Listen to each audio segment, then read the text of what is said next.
Maghapon ng ulan. Ay, kanina pang umaga to. Kaya yung daanan madulas. Kahit mahirap, madulas. Tsaga lang. Kailangan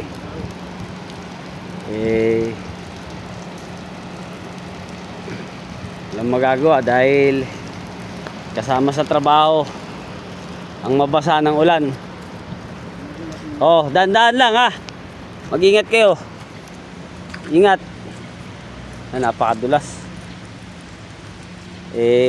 Maghapon kasi na yung ulan dito.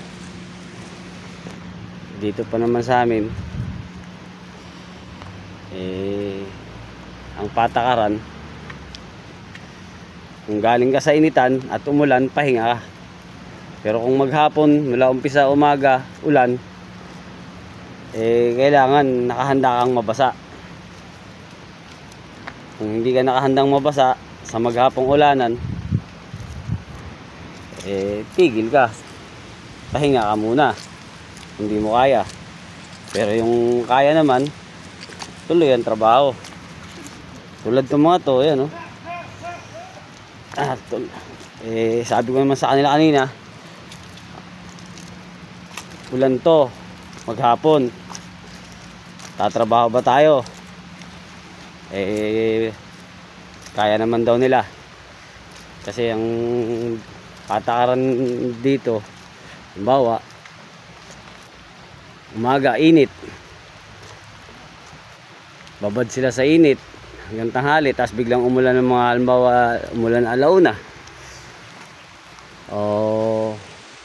Mga alas 2, nag-umpisa yung ulan. Bibilad sila sa araw. Tigil, papahintuin ko sila. Dahil hindi pwede yun, dahil magkakasakit naman sila. Kung anong oras titigil yung ulan, kung halimbawa tumigil ulan, alas 5 na, tuloy na araw nun. Pero kung halimbawa titigil yung ulan, alas 2 nag-umpisa yung ulan, tumigil ng alas 4, tuloy pa uli yung trabaho ng alas 5. Pero kung mag-uumpisa yung ulan ng umaga, yun, obligado magpabasa. Kasi hindi ka naman nabilad sa araw. Kaya lang, siyempre safety first pa rin. Yan. Safety first. Tulad to, akit na naman. Tignan nyo naman, napakadulas, grabe. Ingat sige. Mag-aalas 3 na naman, quarter. Sige, silong muna kayo.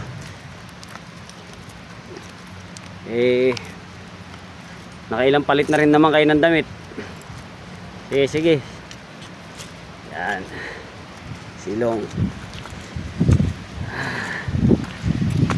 Grabe, talagang walang tigil.